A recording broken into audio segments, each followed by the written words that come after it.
Bismillahirrahmanirrahim. Assalamualaikum warahmatullahi wabarakatuh. Alhamdulillahirabbil alamin wa bihi nasta'in ala umuri dunya waddin. Asyhadu an la ilaha illallah wa asyhadu anna Muhammadan abduhu wa rasuluh. Allahumma shalli ala Muhammadin wa ala alihi wa sahbihi ajmain wa ba'du.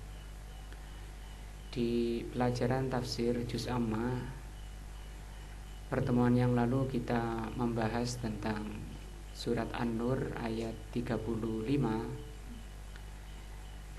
Di potongan ayat hampir di akhir, Allah mengatakan, setelah Allah jelaskan tentang permisalan cahaya Allah seperti lentera yang dinyalakan dengan minyak yang sangat bagus.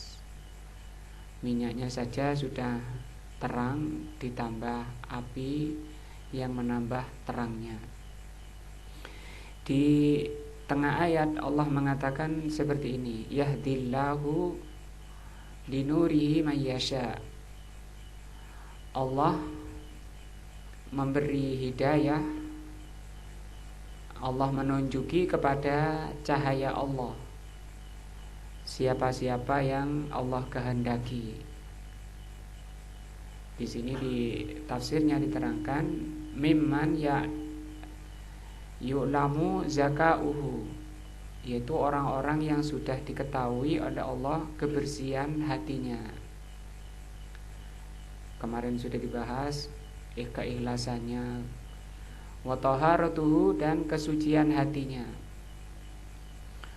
wa annahu yuzakki ma'ahu wa yanmu, bahwa Allah membersihkan bersama cahaya Allah itu dan Allah mengembangkan. Dan ayat ini mendorong kita untuk semangat agar kita berusaha untuk mendapati atau memperoleh cahaya Allah itu. Ini namanya harapan, dan keinginan. Yang jadi pertanyaan, bagaimana kalau seseorang tidak diberi cahaya oleh Allah?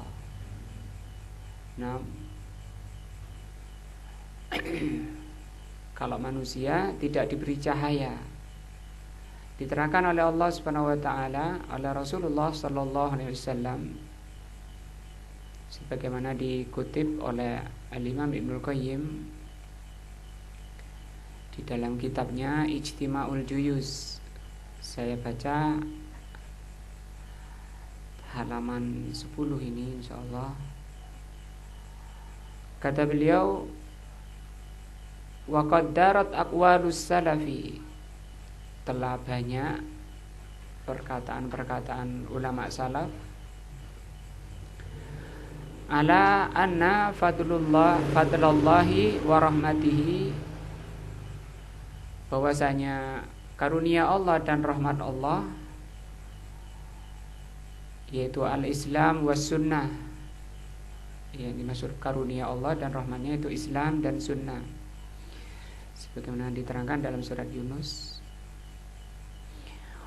Wa ala hasbi atau hasabi hayatil qalbi yakunu farhuhu bihima, seseorang, kegembiraan seseorang, ketenangan jiwanya, kebahagiaan hidupnya, kesuksesannya di dunia maupun akhirat tergantung dari sejauh mana hidup hatinya. Jadi di sini hidup hatinya seseorang itu dengan Islam dan sunnah. Wa kullama kana arsahu fihima kana qalbuhu asyaddu farhan. Kata beliau Al-Imam Ibnu Qayyim rahimahullah, semakin seseorang itu mendalam di dalam memahami Al-Quran dan Sunnah, atau di sini Islam dan Sunnah, atau Al-Quran dan Sunnah, kana qalbuhu, maka hatinya asaddu farhan, semakin kuat kegembiraannya. Ini kegembiraan yang terpuji, kegembiraan yang diridhoi dan dicintai Allah, ketika kegembiraan itu didasarkan kepada Al-Quran dan Sunnah. Bisa dilihat tafsirnya nanti di surat Yunus, itu Allah terangkan di sana. Nah, cuma di sini beliau terangkan bahkan semakin seseorang itu mempelajari Al-Quran dan Sunnah, semakin kuat kegembiraannya di dunia, lebih-lebih nanti di akhirat. Hatta innal qalba, bahwa sampai sesungguhnya hati layar kusu atau layar kusa farhan, itu akan berusaha untuk meningkat pahala kegembiraannya idza basara ruhas sunnah, ketika dia mempelajari sunnah. Semakin banyak mempelajari sunnah, itu semakin gembira, semakin senang. Kemarin dipelajari tentang sunnahnya makan dengan tangan kanan misalnya, gembira, senang, bisa mengamalkan ajaran Rasulnya yang kita pahami itu sebagai cahaya, sebagai penyelamat dirinya sunnah itu. Karena para ulama mengatakan as-sunnatu najah, sunnah itu merupakan keselamatan.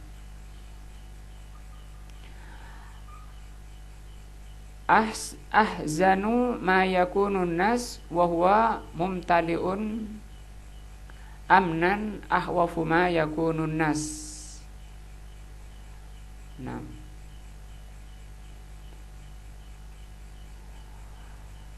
maka hatinya akan dipenuhi rasa keamanan dari apa yang ditakuti oleh manusia.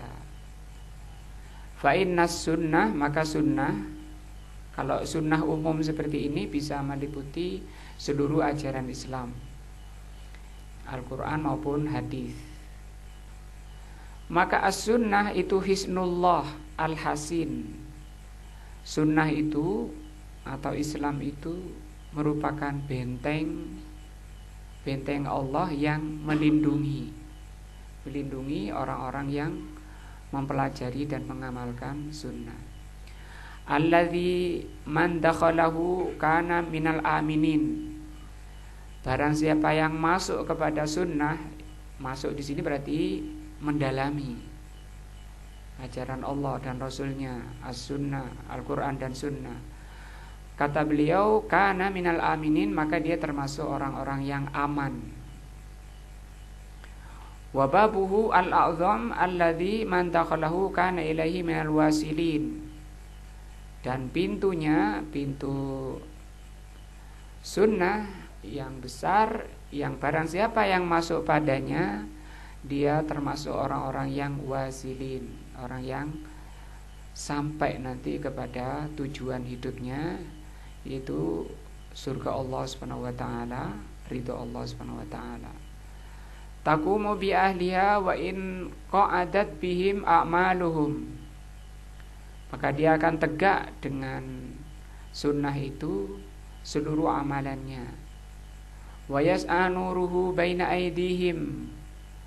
Dan dia akan terus hidup di bawah bimbingan cahaya Allah yang ada di hadapannya. Idza tufiat li ahlil bidah wan nifaq anwaruhum.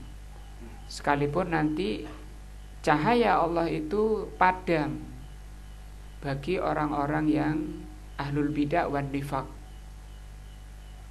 Orang ahlul bidah ini, ahlul bidah di sini maksudnya orang-orang yang di dalam berislam itu tidak berdasarkan kepada Al-Quran dan hadis, tapi hanya berdasarkan syubhat, kerancuan-kerancuan. Nah, maka itu bagi mereka padam cahayanya. Artinya selain ajaran Al-Quran dan Sunnah itu bukan cahaya, bukan nur. Wa ahlus sunnah humul mubayyidatu wujuhuhum. Adapun ahlus sunnah, ahlu di sini orang yang memahami dan mengamalkan as-sunnah, apa yang datang dari Rasul, baik ucapannya maupun keyakinannya maupun perbuatannya, itu namanya sunnah. Ma nukila anin nabi, apa yang dinukil dari nabi itu sunnah. Kata beliau, ahlus sunnah itu mereka itulah orang yang putih wajahnya. Idza stawat wujuhu ahlil bid'ati, ketika menghitam wajah ahlul bid'ah. Adapun selain ahlus sunnah, ketika menghadap Allah nanti wajahnya itu hitam. Bahkan di dunia itu sudah nampak wajahnya tidak ada nur, tidak ada cahayanya. Walaupun jarang keluar, walaupun dia dipingit misalnya. Berdasarkan firman Allah, yauma tabyaddu wujuhun wa taswaddu wujuhun. Pada hari itu putih wajah-wajah dan hitam wajah-wajah. Kata Al-Imam Ibnu Abbas rahimahullah radhiyallahu anhu, Ibnu Abbas sahabat Nabi ya radhiyallahu anhu, kata beliau, tabyaddu wujuhu ahli sunnah. Beliau Ibnu Abbas sudah mengenal namanya ahlus sunnah, ya, bahwa ahlus sunnah itu merupakan firqah yang benar, golongan yang benar, yang nanti putih wajahnya di hari kiamat ketika menghadap Allah. Wal i'tilaf, dan putih wajahnya orang ahlus sunnah dan i'tilaf. I'tilaf ini orang yang bersatu. Lawannya i'tilaf apa? Ikhtilaf. Ikhtilaf itu menyimpang. Menyimpang dari mana? Dari sunnah. Ikhtilaf menyatu di atas sunnah. Selama orang di atas sunnah itu dikatakan bersatu walaupun berjauhan tempatnya. Wa taswatu wujuh ahlil bid'ati wat tafarruq, dan akan menghitam, ini tafsir ayat tadi ya. Dan akan menghitam wajahnya ahlul bid'ah dan akan berpecah. Ahlul bid'ah itu walaupun banyak jumlahnya, ahlul bid'ah itu selain ahlus sunnah itu namanya ahlul bid'ah. Ahlul bid'ah itu walaupun jumlahnya 72, itu mereka berpecah. Tidak ada kesamaan, tidak ada persatuan di kalangan mereka. Wahya al hayatu wan nuru. Maka Al-Quran dan Sunnah itu merupakan kehidupan dan cahaya. Alladzani bihima sa'adatul abdi, yang dengan keduanya, yaitu Al-Quran dan Sunnah, manusia itu mencapai kebahagiaan. Wahadahu, dan merupakan petunjuknya. Wafauzuhu, dan kebahagiaannya. Allah mengatakan, awaman kana maitan, apakah orang yang mati? Mati di sini apanya? Hatinya. Fa ahyainahu, kemudian kami hidupkan. Dengan apa itu? Dengan Al-Quran dan Sunnah. Wa ja'alna lahu, dan kami jadikan bagi orang yang mempelajari Al-Quran dan Sunnah itu nuron. Al-Quran itu Allah jadikan apa? Nur. Yamshi bihi binnas, yang berjalan dengan Al-Quran itu finnas, di hadapan manusia. Kata Allah, kaman masaluhu fi dzulumati laisa bi kharijin minha. Apakah orang yang berjalan di atas sunnah itu seperti orang yang di dalam kegelapan? Di sini jelas kalau antum baca tafsirnya bahwa selain ahlus sunnah itu berada dalam kegelapan. Dan di sini di ayat ini Allah katakan nur ini tunggal, satu, mufrad, bahasa nahunya mufrad. Bahwa jalan yang benar itu cuma satu, tidak berbilang dan tidak lebih dari satu, yaitu apa-apa yang telah dijalani oleh Rasulullah dan sahabatnya itu satu. Sedangkan zulumat ini jamak, kegelapan itu banyak, jamak. Makanya Rasul bilang bahwa yang nyimpang dari jalannya Rasul itu sampai 72 golongan. Di ayatnya seperti ini, zulumat. Hampir semua ayatnya seperti ini. Kalau cahaya itu satu, kalau kegelapan itu banyak. Fasahibus sunnah hayyul qalbi. Maka orang sahibus sunnah, orang yang belajar sunnah dan mengamalkan sunnah itu adalah orang yang hatinya hidup. Di sini beliau katakan hayyul qalbi. Mustaniruhu dan bercahaya dengan Al-Quran, dengan sunnah itu bercahaya. Wasahibul bid'ati, adapun selain ahlus sunnah yang disebut dengan sahibul bid'ah, mayyitul qalbi, hatinya apa? Mayit, mati, mudlimuhu dan gelap, nampak dari wajahnya. Nah, wa qad dzakarallahu subhanahu wa ta'ala hadzainil aslaini, Allah sebutkan dua dasar ini fi kitabihi, di dalam Al-Quran, fi ghairi maudhi'in, di dalam banyak ayat, wa ja'alahuma sifatu ahlil iman, Allah jadikan keduanya itu apa? Hidupnya hati dan bercahayanya hati itu merupakan sifatnya ahlul iman. Ahlul iman itu hatinya itu berhidup dan bercahaya. Kenapa? Dari Al-Quran yang dipelajari dan diamalkan. Wa ja'ala didduhuma sifatu man kharaja anil iman, Allah jadikan lawan daripada keduanya, hatinya apa tadi? Gelap, mati dan gelap, itu merupakan sifat orang yang keluar dari Al-Quran dan Sunnah. Fa innal qalbal hayya, sesungguhnya hati yang hidup, al-mustaniru, yang al-mustanira, yang bercahaya, huwallazi aqala anillah, yaitu orang-orang yang aqala ini kadang diartikan tali, makanya orang yang mengikat apa yang bermanfaat pada dirinya di dunia dan di akhirat dari Al-Quran dan Sunnah itu disebut akil. Orang Indonesia mengartikan orang berakal. Orang berakal itu orang yang melekatkan atau yang mengikat pada hatinya segala sesuatu yang bermanfaat di dunia dan akhiratnya.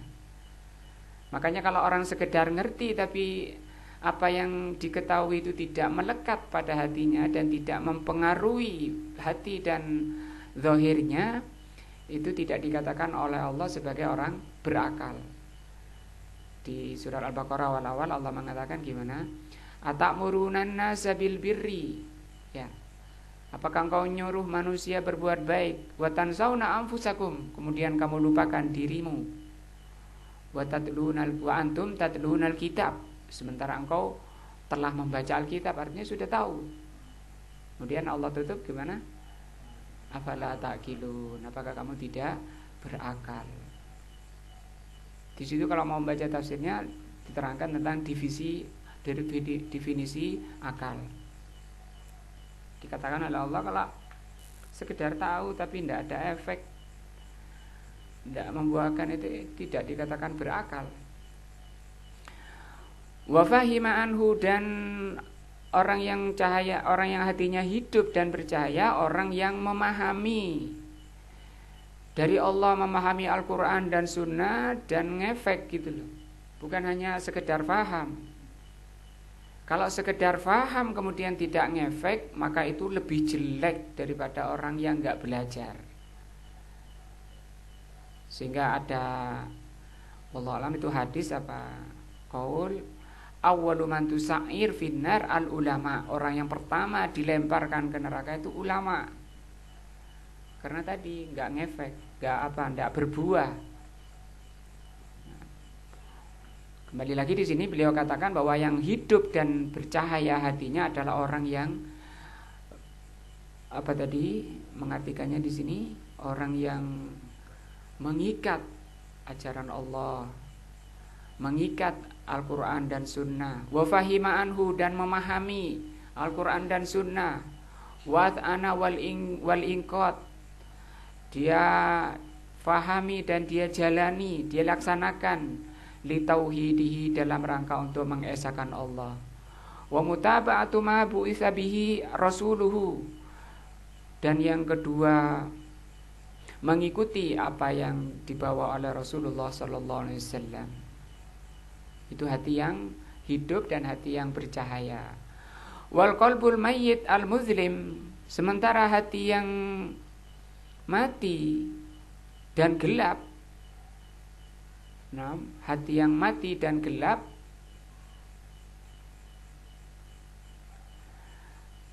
alladzi lam yakil anillah, orang yang tidak mengikat dari Allah. Tadi sekedar paham saja. Ini yang sudah ngaji nih ya, yang dibahas, tidak nyantol gitu. Tidak ngikat, tidak nyantol, tidak melekat. Sehingga tidak ada buahnya. Maka yang dituju dari ngaji itu buahnya, ya. Nah, wala inqada, dan tidak melaksanakan.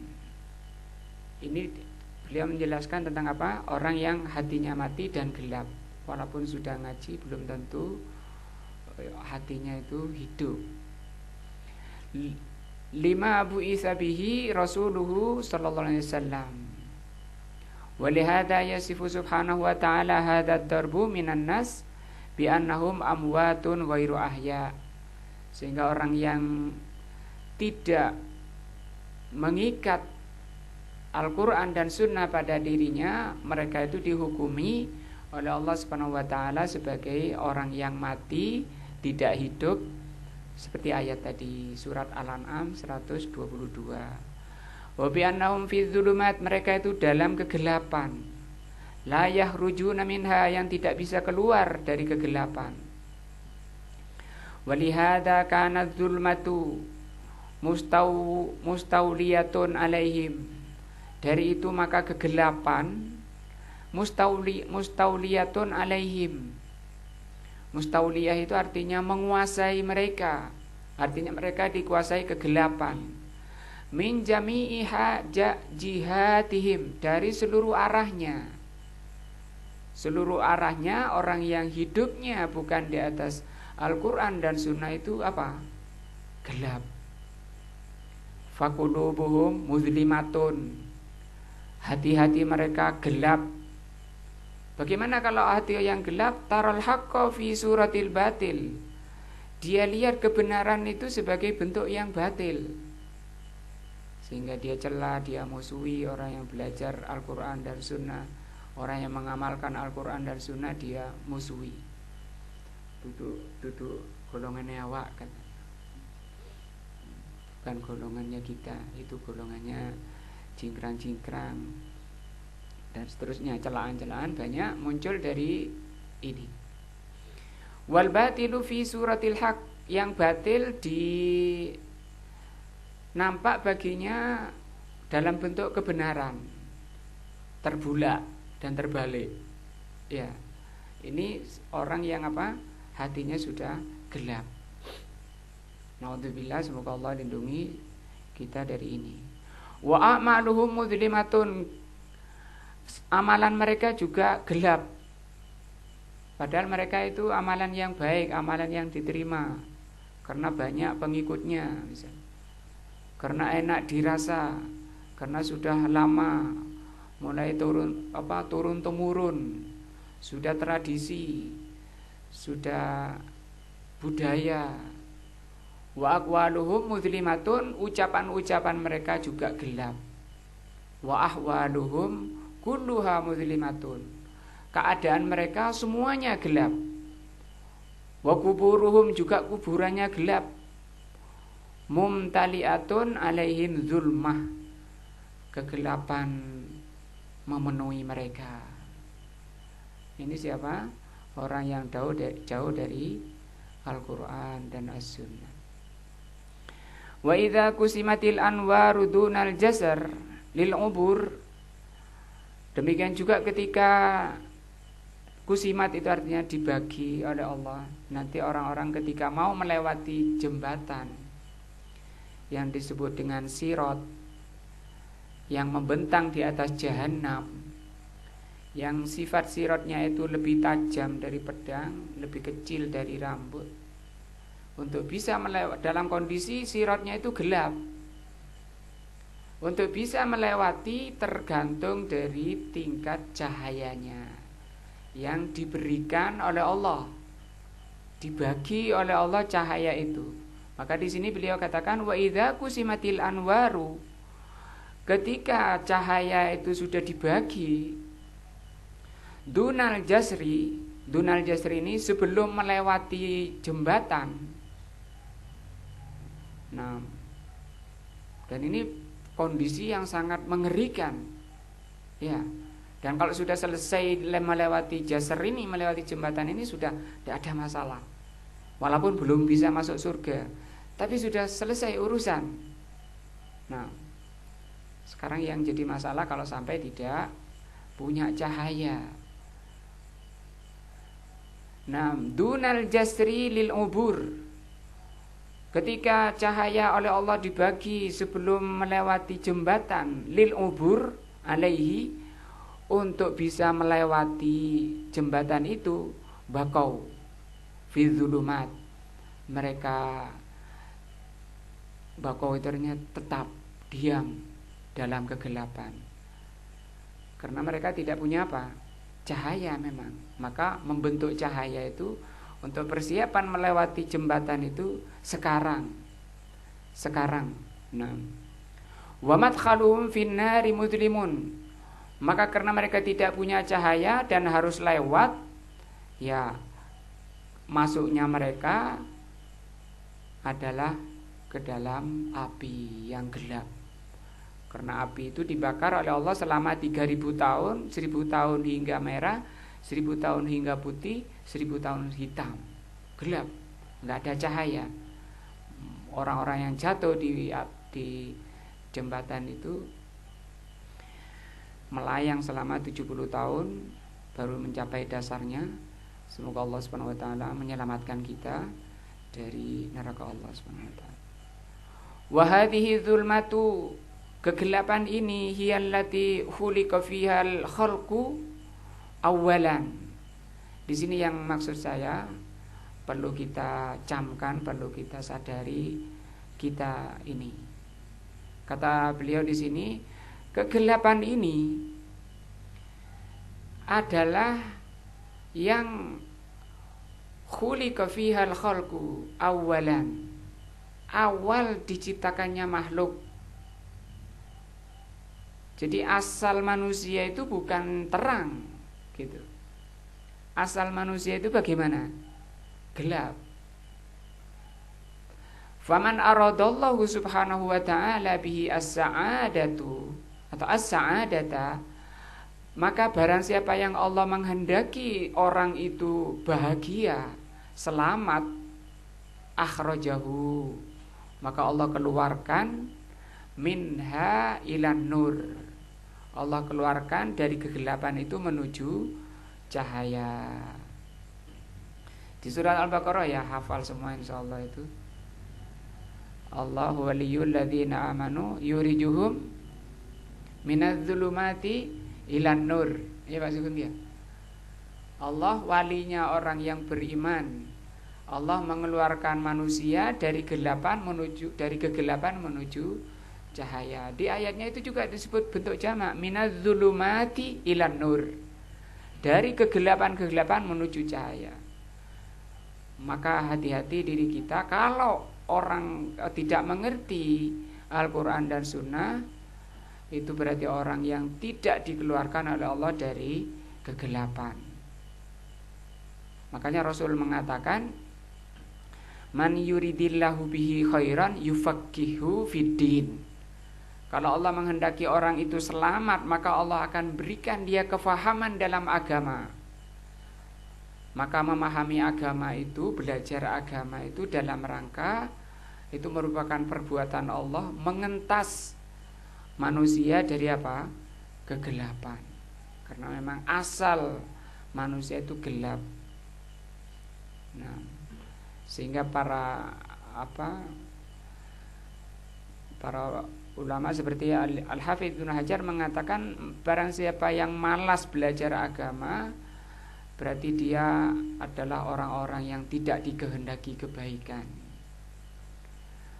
Maka hati-hati pada setiap diri kita, jangan banyak alasan kemudian malas, lemot dari mempelajari cahaya ini demi keselamatan diri kita. Karena kita ini sedang berjalan menuju Allah Subhanahu wa taala. Usia kita ini kumpulan hari-hari yang setiap hari dikurangi, bukan ditambah tapi dikurangi. Seperti kertas yang terbakar, berjalannya menuju habis kertasnya. Dan kalau kertas itu sudah terbakar, diapakan pun tidak bisa kembali jadi kertas lagi. Ya. Nah. Waman arada bihi asyaqawah, barang siapa yang Allah kehendaki orang itu binasa, celaka, sesat, tarakahu fiha, Allah biarkan bergelimang di atas kesesatannya, malas belajar agama, tidak mau belajar Al-Quran, As-Sunnah, tidak mau, dan itu bahaya dan dosa. Dan kita bersyukur kepada Allah Subhanahu wa taala ketika kita melihat diri kita dimudahkan oleh Allah. Belajar Al-Quran, belajar Sunnah itu nikmat terbesar dalam rangka pengentasan diri kita dari kegelapan. Ya, Rasulullah mengatakan ketika mengantarkan jenazah seorang sahabatnya, sesungguhnya tempat kalian itu sudah ditentukan, surga atau neraka. Kemudian sahabat mengatakan, kalau gitu kita pasrahkan aja pada catatannya. Lah, kata terus jangan. Kullun muyassarun lima khuliqalahu. Masing-masing kalian itu dimudahkan kemana ditakdirkan. Fa amma ahlus sa'adah fasayuyassiruhu ila amali ahlis sa'adah.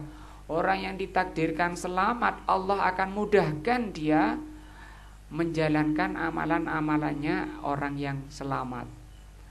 Taklim mudah, ibadah mudah, memahami mudah. Nah, maka kalau ngaji kok gak paham-paham, itu bahaya, ya, bahaya. Tanya dulu pada tadi Ustaz nerangkan apa, itu harus paham. Kalau belum paham, nanti rekamannya disetel ulang. Karena sahabat itu kalau belajar sampai kadang satu ayat itu 100 kali diulang-ulang tafsirnya. Muridnya Ibnu Abbas itu seperti Qatadah radhiyallahu an. Satu ayat kita sekali aja belum pernah selesai Al-Qur'an. Ya. Dari dari Al-Fatihah sampai An-Nas pernah ada yang selesai? Belum pernah. Sekali saja. Itu muridnya sahabat sampai 100 kali diulang dari awal, difahami per ayat. Nah, waman kama rawahu al-Imam Ahmad, sebagaimana diriwayatkan oleh al-Imam Ahmad wa Ibnu Hibban dan Ibnu Hibban fi sahihihi, dalam sahihnya, min hadithi Abdullah ibni Amr radhiyallahu anhuma anin Nabi sallallahu alaihi wasallam, bahwa Nabi sallallahu alaihi wasallam qala innallaha khalaqa khalqahu fi dzulmatin. Kalau tadi penjelasan dari al-Imam Ibnul Qayyim, tapi di sini nas, dalil. Kata beliau, sesungguhnya Allah menciptakan makhluknya ini dalam kegelapan. Tsumma alqa alaihim min nurihi. Kemudian Allah berikan pada makhluknya itu cahayanya. Nah, artinya cahaya itu thori'ah, datang kemudian dari asalnya. Faman asabahu min dzalikan nur ihtada. Barang siapa yang mendapati cahaya itu, tadi itu memahami, mengamalkan, ihtada, maka dia mendapat petunjuk.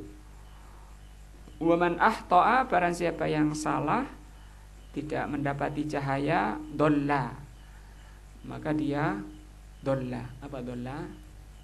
Sesat. Falidzalika aqulu, maka itu aku katakan, kata Rasul sallallahu alaihi wasallam, jaffal qalam ala ilmillah, telah diangkat pena dan kering tintanya di atas ilmu Allah Subhanahu wa taala. Dari sini pembahasannya bahwa setiap kita ini butuh cahaya, dan cahaya di situ adalah Al-Qur'an dan Sunnah yang harus kita pahami dengan benar, mengikuti standarnya yaitu Rasul dan sahabatnya. Jangan keluar dari apa yang telah difahami dan telah diamalkan oleh Rasulullah dan para sahabatnya.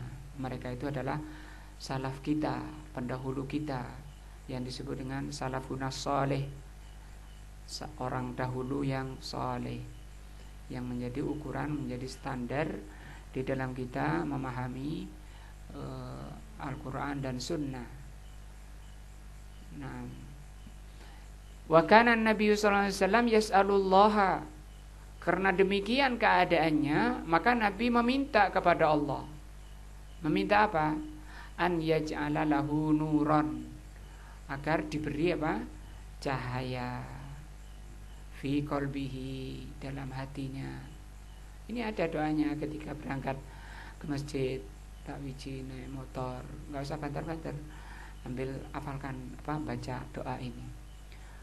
Allahumma ij'al fi qalbi nuran. Ya Allah, jadikan di hatiku itu cahaya.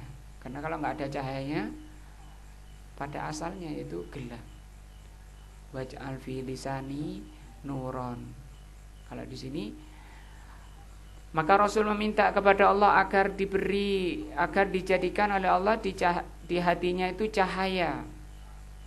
Wasam'uhu atau wasam'ihi nuron, di telinganya ada cahaya. Wabasarihi, dan juga di pandangannya, di matanya, hatinya bercahaya, pendengarannya bercahaya, pandangannya bercahaya. Wasyarihi, rambutnya.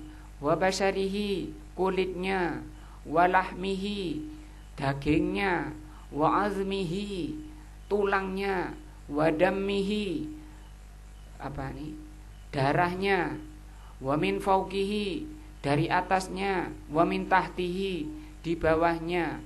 Wa an yaminihi, dari kanannya. Wa an shimalihi, dari sebelah kirinya. Wa khalfihi, belakangnya. Wa amamihi, depannya. Wa an yaj'ala dzatihi nuron, dan dia minta kepada Allah seluruh badannya itu penuh dengan cahaya. Minta kepada Allah, menunjukkan bahwa beliau tidak punya, kita ini tidak punya. Kita ini berada dalam kegelapan, harus ada cahaya yang membimbing. Fatalaba Rasulullah sallallahu alaihi wasallam an-nura, maka Rasul meminta kepada Allah cahaya. Lidatihi, baik pada badannya, wali ab'adihi, maupun anggota badannya, wali hawasihi zahirati wal batinati, baik jiwanya yang zahir maupun batinnya, wali jihatihi sitti, bahkan seluruh 6 arahnya. 6 arahnya minta kepada Allah, seluruh arahnya itu cahaya. 6 berarti apa itu? Depan belakang, kanan kiri, atas bawah. Minta kepada Allah semua dipenuhi cahaya. Dihafalkan doanya. Pak Jazuli hafal. Ini penting, harus dihafalkan biar tidak masuk pada kegelapan. Nah, setiap kita tidak mau, mumpung ada kesehatan, ada waktu, pikiran sehat, bisa melihat, bisa mendengar. Nah, qala Ubay bin Ka'ab radhiyallahu anhu, al-mu'min madkhalahu nurun. Mukmin ini masuknya ada arah depannya nur, cahaya. Wa makhrajahu, keluarnya juga cahaya. Wa qauluhu, ucapannya nurun, ucapannya juga cahaya. Wa amaluhu nurun. Tadi ya, bias dari Al-Quran dan Sunnah yang difahami, buahnya seperti ini. tempat masuknya cahaya, tempat keluarnya cahaya, ucapannya cahaya, amalannya apa? Cahaya.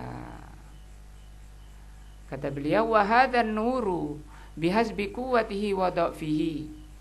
Cahaya yang dia upayakan di dunia itu, dia tempa di dunia ini, dia ukir di dunia ini cahayanya dengan bersabar duduk mempelajari Al-Quran dan Sunnah, memohon taufik dan hidayahnya bisa mengamalkan. Maka kata beliau, bihasbi quwwatihi wa dha'fihi, tergantung tingkat kekuatan dan kelemahannya. Makin rajin, makin semangat, ya makin kuat cahayanya itu. Kata beliau, cahaya ini tergantung semangatnya. Beda antara orang yang lemot sama yang lawannya apa lemot? Semangat. Biasanya kalau sinyal itu disebut dengkol cahaya apa? Sinyal kuat. Nah, orangnya semangat. Yazharu, cahayanya itu akan nampak li sahibihi, pada orangnya, yaumal qiyamah, pada hari kiamat tadi. Fayas'a baina yadayhi wa biyaminihi. Nah, maka nanti pada hari kiamat cahayanya itu oleh Allah ditaruh di depannya, datang kepada orangnya. Maka tadi tergantung dari semangatnya di dunia. Kalau banyak alasan atau sibuk terfitnah dengan dunia, dengan anak-anak, dengan istri, makanya Allah banyak ingatkan, inna min amwalikum wa auladikum fitnah, ya, wala tulhikum amwalukum an dzikrillah. Jangan kalian terlalaikan dari zikrullah oleh harta dan anak-anak dan seterusnya. Karena di sini nanti ada Allah didatangkan cahayanya, akan melewati tempat gelap, yaitu jembatan yang membentang di atas jahanam. Dan di jahanam, di jembatan itu masih ada penyambar-penyambar, kata Rasul sallallahu alaihi wasallam.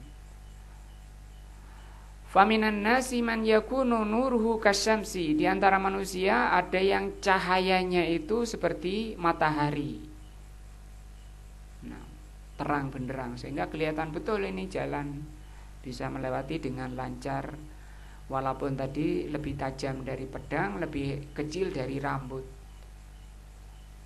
Mudah karena dia cahayanya banyak.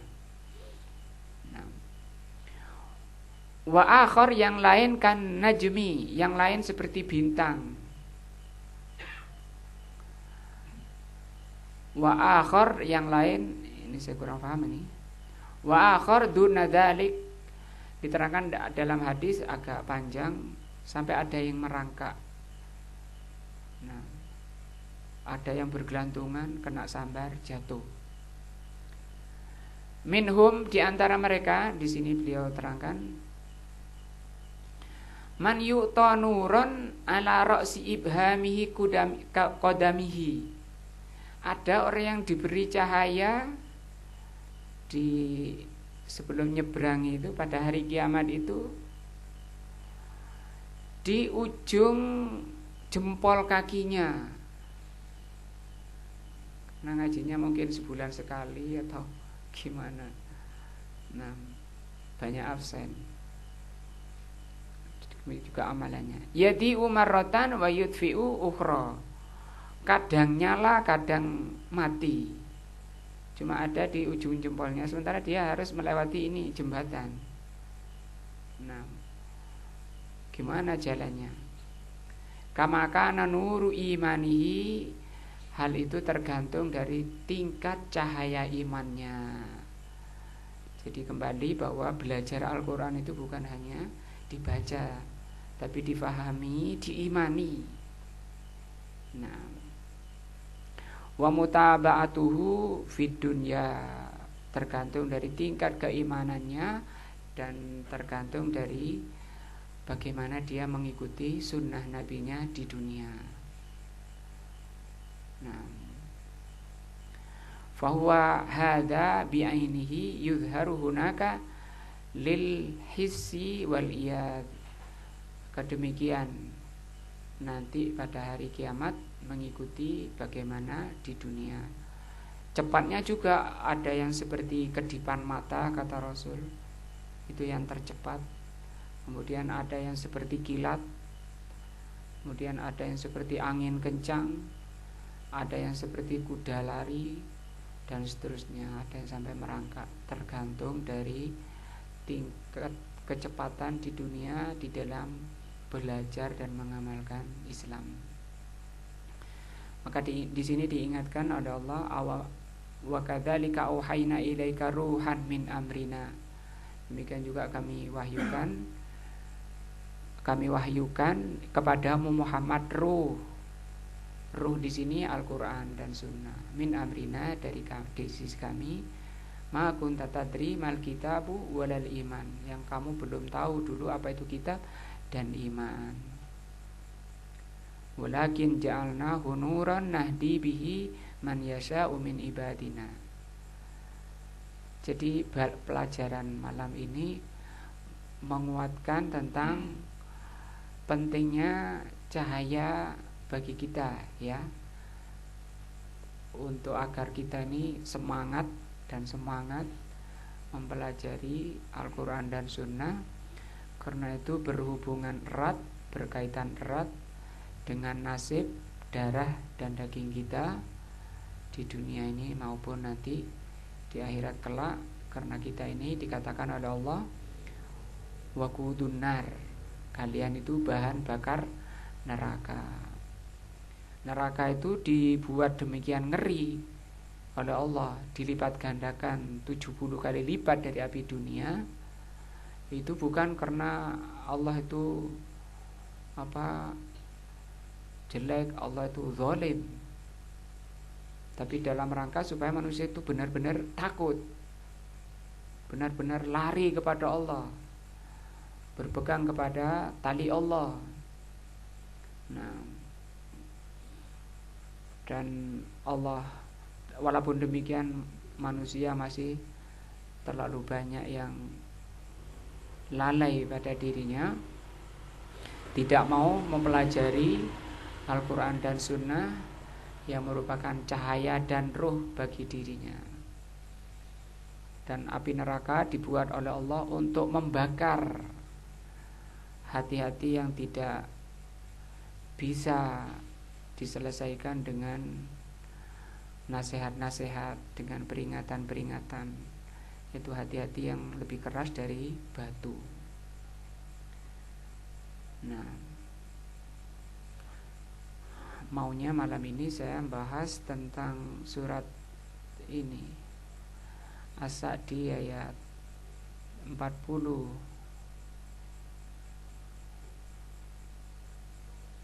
surat An-Nur ayat 39 sampai ayat 40 mau saya tadi. Karena ini menjelaskan tentang ketika orang tidak mau dengan cahaya Allah, lalai dari Al-Quran dan Sunnah, itu nasibnya seperti yang Allah terangkan di sini, surat An-Nur ayat 39 dan 40. Mereka dalam kegelapan. Amalan, kata Allah di sini, walladzi, mungkin dibahas pertemuan berikutnya. Saya baca dulu ayatnya. Orang-orang kafir, orang-orang yang kufur itu menolak. Kufur itu artinya menolak. Amalan mereka itu kasarobin, seperti fata morgana. Ya, semua amalan yang tidak bersumber dari Al-Quran dan Sunnah itu bukan cahaya dan bukan roh. Nah, tapi itu kegelapan yang dikira oleh orangnya, oleh pelakunya itu bermanfaat. Makanya Allah katakan di sini kasarobin, seperti fata morgana, biki'atin, yang ada di terik panas kejauhan. Yahsabuhu adz-dzam'anu Zom'an ini orang yang kehausan, dikira oleh orang yang kehausan ma'an. Artinya orang kehausan di situ menghadap Allah di sini kondisi genting di mahsyar, yang mereka butuhkan buah dari amalannya, hasil daripada amalannya. Dikira fata morgana itu air. Nah, hatta idza ja'ahu, setelah mendekat ke fata morgana itu, lam yajidhu syai'an, dia tidak mendapati apa-apa. Demikian seluruh amalan yang tidak bersumber dari Al-Quran dan Sunnah, kata Rasul, man amila amalan laisa alaihi amruna fahuwa raddun. Semua amalan yang tidak datang dari kami tertolak. Bagaimana? Itu nanti seperti fata morgana, dikira oleh orang yang kehausan itu air, tapi setelah didatangi, setelah nanti menghadap Allah, menghadapi hisab, lam yajidhu syai'an, dia tidak mendapati apa-apa. Wa wajadallaha indahu, dia malah mendapati Allah di hadapannya. Fawaffahu hisabuhu, maka Allah akan tunaikan hisabnya. Wallahu sari'ul hisab. Itu amalannya orang yang beramal bukan di atas ilmu, bukan di atas bimbingan Al-Quran dan Sunnah. Maka jangan beramal itu hanya berdasarkan semangat atau berdasarkan katanya-katanya. Karena agak Allah itu diibadahi dengan ilmu. Nah, bukan dengan perasaan atau tradisi atau yang lainnya. Au, kata Allah di ayat 40, atau kadzulumatin fi bahrin lujjiyin, atau mereka itu dalam kegelapan. Ini bentuknya jamak juga. Dalam air yang luji. Luji ini sangat dalam. Bahrin itu laut. Nah, mereka itu dalam kegelapan, ya, dalam seperti orang yang dalam di tengah laut yang sangat dalam. Yaghshahu, menutupi mereka maujun min fauqihi, di tengah dasar laut, di atasnya ada kegelapan maujun. Maujun ini gelombang, ombak. Min fauqihi maujun, di atasnya ombak, ada ombak lagi. Nah, ombaknya berlipat-lipat. Min fauqihi, di atas ombak, sahabun, masih ada mendung. Berarti mau hujan, ini tengah malam, di tengah malam, kemudian di dasar laut yang sangat dalam, kemudian di atas laut itu gelombang, dan gelombangnya bertumpuk-tumpuk. Makanya di sini zulumatun ba'duha fauqa ba'din, mereka berada dalam kegelapan, yang satu di atas yang lainnya. Nah, idza ahraja yadahu, kalau dia keluarkan tangannya, lam yakad yarahu, dia tidak bisa, hampir-hampir dia tidak bisa melihat tangannya sendiri. Nah, maka di sini Allah katakan, wa man lam yaj'alillahu lahu nuran fama lahu min nurin. Maka barang siapa yang tidak Allah berikan cahaya, maka dia tidak mempunyai cahaya. Masih dekat bahasanya, insyaallah kita lihat tafsirnya pertemuan berikutnya di pelajaran tafsir, supaya benar-benar kita ini belajar fit untuk bisa mendapati apa? Cahaya, hidayah, taufik dari Allah Subhanahu wa taala. Mungkin ini dulu yang bisa saya sampaikan. Wallahu a'lamu bishawab. Subhanakallah wa bihamdika asyhadu an la ilaha illa anta astaghfiruka wa atubu ilaika. Wassalamualaikum warahmatullahi wabarakatuh.